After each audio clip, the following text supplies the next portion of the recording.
Ձերի արտահոսքի հետքերով սովետական շենքը առաջարկում ենք ըստ երևույթին գոյու խնդիր է, ինտենսիվ չի, բարձրանք հասկանանք։ Վերևը լողախցիկն է, այսինքն խոնավա չափով ստուգելով ամբողջովին գեր խոնավա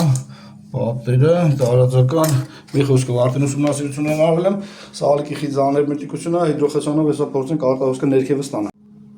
Սա էլ ուղղակի մեթոդիկան է, որպեսզի հասկանաք, այսինքն անում եք եւ ինքը կարից քաշում է ու հասկանում եք, որ արտահոսող անկյունները որտեղ են։